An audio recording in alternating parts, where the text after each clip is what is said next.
Hello everyone students, मैंने पहले video में संविधान के विकास के बारे में बताया था कि संविधान के विकास दो चरणों में पूर्ण हुआ है। एक ईस्ट इंडिया कंपनी और एक British crown. East India company में कौन कौन से नियम बनाए थे ईस्ट इंडिया कंपनी ने, इसके बारे में बताए थे। आज हम बताएंगे कि ब्रिटिश क्राउन ने कौन कौन से नियम बनाए हैं और बारी बारी से हम लोग सब पढ़ेंगे और उसके बारे में देखेंगे कि कौन क्या नियम बना है। और पूरा जो है नियम बनाने के बाद तब जाके आज हमारा संविधान तैयार हुआ है। ऐसा नहीं कि एक दिन में संविधान मेरा तैयार हो गया, हमारा संविधान तैयार हुआ है। देखते हैं ब्रिटिश क्राउन में कौन कौन से नियम बनाए गए हैं। ब्रिटिश क्राउन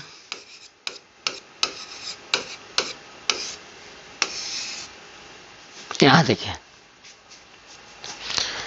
अब हम पढ़ेंगे कि ब्रिटिश क्राउन माने ब्रिटिश संसद ने कौन कौन से नियम बनाए। पहले तो ईस्ट इंडिया कंपनी का शासन था, लेकिन जब लंबा समय तक शासन रहा तो ब्रिटिश संसद ने यह घोषणा किया कि अब इसका अपना निजी मामला भारत पर नहीं रहेगा।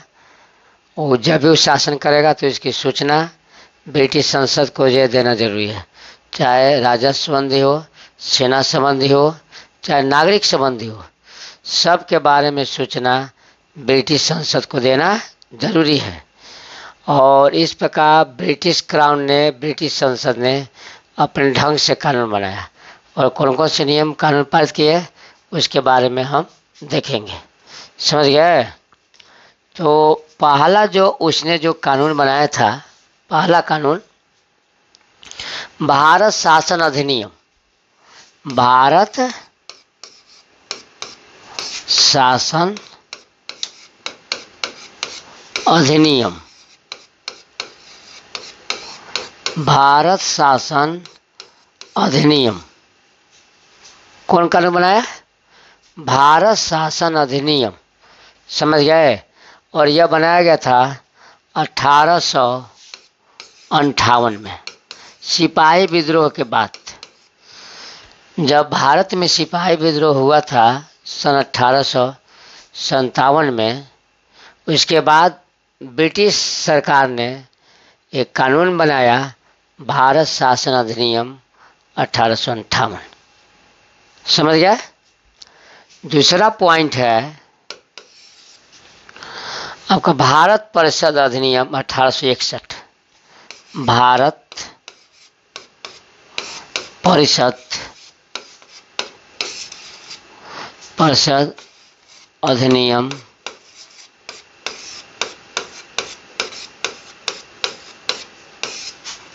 1861। देखिए यहाँ पर 1858 के बाद कानून बना 1861 में। कब बना? 1861 में। और तीसरा जो कानून बनाया गया है भारत परिषद अधिनियम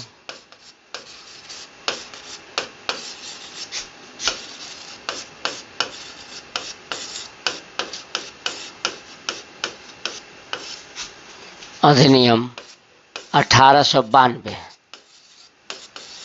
कब बना? 1892। भारत परिषद अधिनियम 1800 कब बना? 92 में बना। फिर बनाया भारत परिषद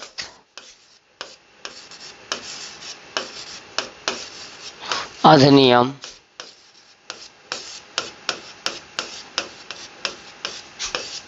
1909। देख रहे हैं ना, ये सब कानून बना। कानून बनाने के बाद आपका धीरे धीरे करके संविधान बना। आज जो हमारा संविधान है, स्वतंत्रता संग्राम के बाद जो संविधान हमारे देश में लागू है, उसके बाद में सब विकास की चरण है। उसके बाद जो है पांचवा बना 1919 में। और आपका ये भारत शासन अधिनियम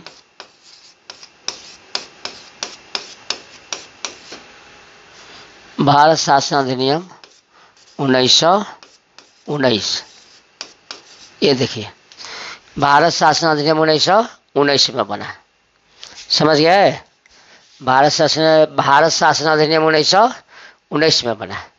उसके बाद हम क्या देखते हैं, ये देख लीजिए, भारत शासन अधिनियम 1858, भारत परिषद अधिनियम 1861, भारत परिषद अधिनियम 1892, भारत परिषद अधिनियम 1909, भारत शासन अधिनियम 1919।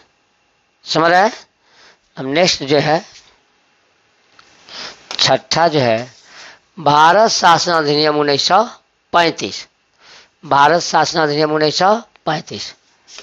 भारत शासन अधिनियम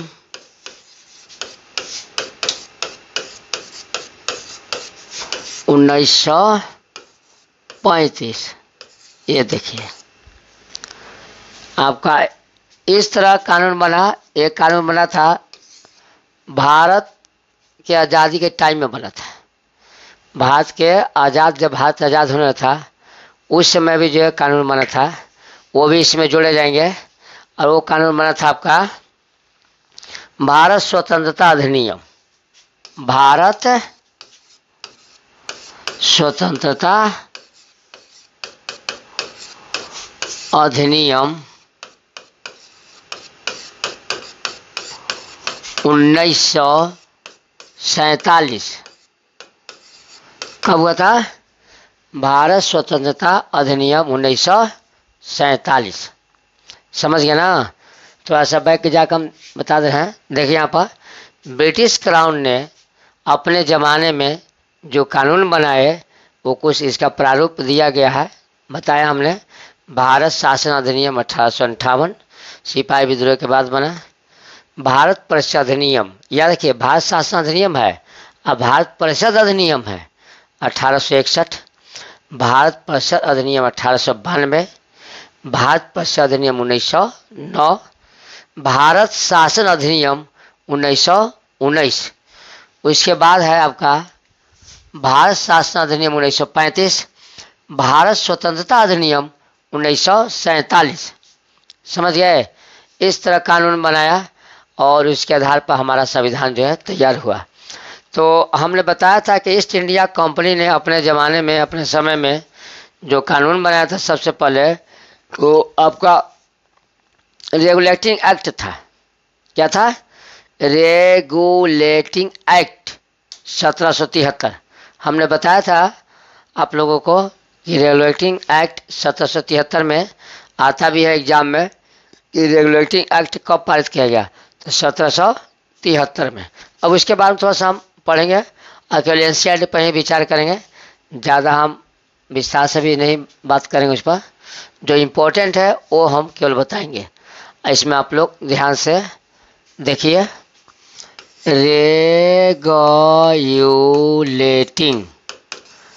रेगुलेटिंग एक्ट 1773। यहाँ देखिए, रेगुलेटिंग एक्ट 1773। एग्जाम क्वेश्चन आता भी है कि रेगुलेटिंग एक्ट कब पारित किया गया, तो 1773 में। इस समय ब्रिटिश का प्रधानमंत्री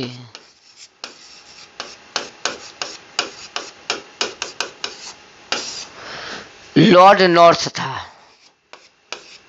लॉर्ड नॉर्थ, देखिए, ब्रिटिश के प्रधानमंत्री कौन था? लॉर्ड नॉर्थ था।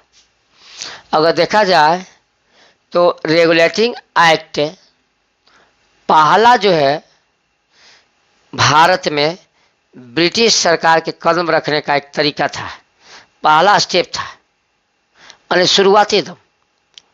नियम कानून के अनुसार ब्रिटिश क्राउन ने पहला बार कदम भारत में 1773 रेगुलेटिंग एक्ट के तहत ही रखा है। समझ रहे हैं ना? और उस समय ब्रिटिश का प्रधानमंत्री लॉर्ड नॉर्थ था। कौन था? लॉर्ड नॉर्थ, और उसने ही एक गोपनीय समिति के सिफारिश पर, गोपनीय समिति, कौन समिति? गोपनीय समिति के सिफारिश पर एक एक्ट पारित किया। क्या पारित किया? एक्ट। और उस एक्ट का नाम रखा गया रेगुलेटिंग एक्ट, और यह पारित हुआ था 1773 में। कब पारित किया गया था? 1773 में। समझ गए? और इस कानून के तहत यह निर्धारित किया गया कि भारत पर ईस्ट इंडिया कंपनी का जो अधिकार है, अब वह निजी मामला नहीं रहेगा, निजी मामला नहीं रहेगा। यहाँ देखिए, अब वो आपका निजी मामला नहीं रहेगा। ईस्ट इंडिया कंपनी का, ईस्ट इंडिया कंपनी का भारत पर निजी शासन नहीं रहेगा, या निजी मामला नहीं रहेगा, शासन नहीं रहेगा। देखिए, ब्रिटिश क्राउन ने, ब्रिटिश सरकार ने यह नियम बनाया कि ईस्ट इंडिया कंपनी का अब जो भारत पर जो अधिकार है, जो शासन व्यवस्था चल रहा है, अब उसका अपना निजी मामला नहीं रहेगा, निजी मामला नहीं रहेगा। अब जो है कोई भी जो है ना ईस्ट इंडिया कंपनी अगर कदम उठाती है तो इसकी सूचना ब्रिटिश क्राउन को देना बहुत ज़रूरी है। चाहे वह ब्रिटिश क्राउन को देना बहुत ज़रूरी है, चाहे वह राजस्व संबंधी हो, राजस्व संबंधी हो, चाहे कोई नागरिक संबंधी हो, नागरिक संबंधी हो, या कोई सैन्य संबंधी हो, कोई संबंधी सूचना आपको ब्रिटिश क्राउन को देना जरूरी है। समझ गए? चाहे राजस्व संबंधी हो, चाहे नागरिक संबंधी हो, चाहे सैन्य संबंधी हो, सबके बारे में सूचना ब्रिटिश संसद को देना जरूरी है। आ रहा समझ में? अब उसके बाद जो है इसके शासन को कंट्रोल करने के लिए, इसके शासन को कंट्रोल करने के लिए दो समितियां बनाई हैं। कैसे समितियां बनाई गए? दो। कंपनी के शासन को कंट्रोल करने के लिए, नियंत्रण करने के लिए, कंपनी के शासन को या प्रशासन के देख रेख के लिए, शासन की देख रेख करने के लिए, देख रेख करने के लिए दो समितियां बनाई गई। दो समितियां बनाई गई। क्या समिति बनाया गया? दो समितियां बनाई गई। याद रखिए, कंपनी के शासन की देख रेख करने के लिए दो समितियां आपका बनाए गए। पहला है कोर्ट ऑफ डायरेक्टर, पहला कोर्ट ऑफ डायरेक्टर, इसका मतलब हुआ निदेशक मंडल, निदेशक मंडल। यहां देखिए, कोर्ट ऑफ डायरेक्टर, और एक है court of proprietor, court of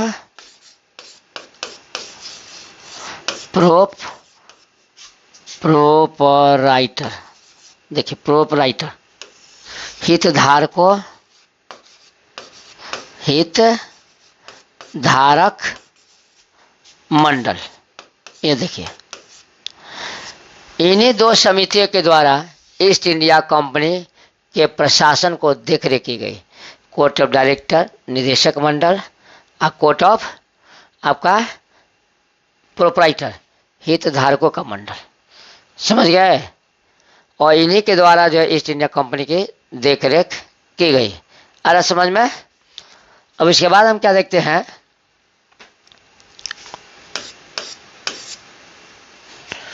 इसमें जो है, जो जहाँ जहाँ के गवर्नर थे, जैसे मुंबई हो गया, चेन्नई हो गया, बंगाल हो गया, इन सभी गवर्नरों को पहले तो स्वतंत्र थे। मुंबई का गवर्नर अलग था, चेन्नई का अलग था, बंगाल का अलग था। लेकिन अब जो है गवर्नर का नाम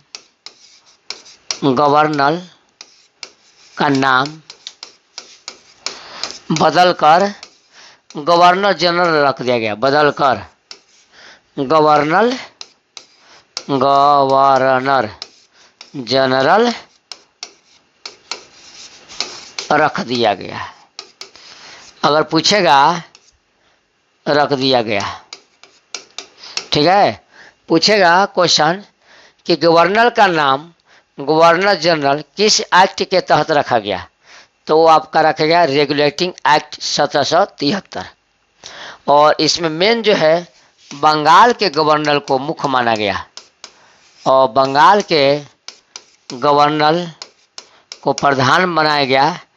बंगाल के गवर्नर को प्रधान बनाया गया और उसका नाम रखा गया गवर्नर जनरल। क्या रखा गया? गवर्नर जनरल रखा गया। आ रहा समझ में? क्या रखा गया? गवर्नर जनरल रखा गया।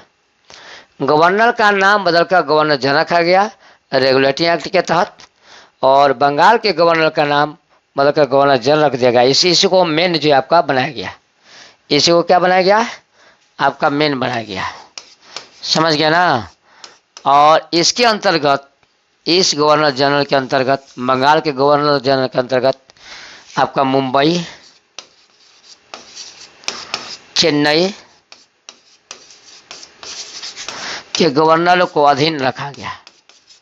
गवर्नर जितना ही सब गवर्नर थे, मुंबई के, चेन्नई के, सब एक अधीन जो है रखा गया, कहा कि आप इसके अंडर में काम कीजिए। किसने नियम ऐसा बनाया? ब्रिटिश क्राउन ने, ब्रिटिश संसद ने। समझ गए? ईस्ट इंडिया कंपनी को नियंत्रण करने के लिए उसने ऐसा नियम बनाया। और इतना ही नहीं,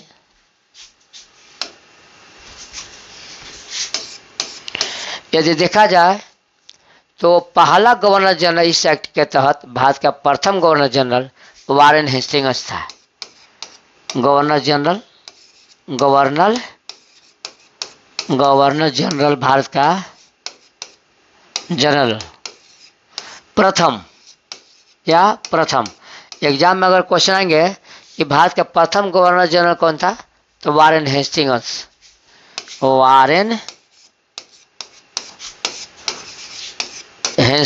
था। देखिए यहाँ पर कौन था? Warren Hastings. भारत का प्रथम गवर्नर जनरल कौन था? Warren Hastings. गवर्नर नहीं, गवर्नर जनरल। गवर्नर का ही नाम बदल के गवर्नर जनरल रखा गया। और ये बंगाल का मुख्य था। और कहाँ का था? बंगाल के। अब बंगाल के अंतर्गत ही जितना गवर्नर थे सब उसके अंतर्गत रखा गया। आ रहा समझ में? कि दिक्कत है आप लोग को? इसको बढ़िया से देखिए। उसके बाद जो है, और पूरे जो है ईस्ट इंडिया कंपनी पर शासन करने के लिए कलकत्ता में सुप्रीम कोर्ट की स्थापना की गई। सुप्रीम कोर्ट, उच्चतम न्यायालय, कलकत्ता उच्चतम न्यायालय। उच्चतम न्यायालय की स्थापना की गई कलकत्ता में। क्वेश्चन पूछेगा कि पहला उच्चतम न्यायालय की स्थापना कहाँ की गई थी? कलकत्ता। याद रखिए, पहले भारत की राजधानी कलकत्ते में था। कहाँ था? कलकत्ता में था। ये तो ट्रांसफर किया गया दिल्ली में बाद में। समझे? उच्चतम न्यायालय की स्थापना कलकत्ता में की गई 1774 में। और इसका एक मुख्य न्यायाधीश था। मुख्य न्यायाधीश देखिए, एक मुख्य न्यायाधीश था और 3 गो अन्य न्यायाधीश थे। 3 क्या थे? अन्य न्यायाधीश। यहाँ देखिए, 3 क्या थे? अन्य न्यायाधीश थे। समझ गए? 3 को क्या थे? अन्य जो है न्यायाधीश थे। और पहला का देखा जाए तो सुप्रीम कोर्ट का मुख्य न्यायाधीश कौन था? पहला जो है सुप्रीम कोर्ट का मुख्य न्यायाधीश आपका, यहाँ देखिए, उच्चतम न्यायालय का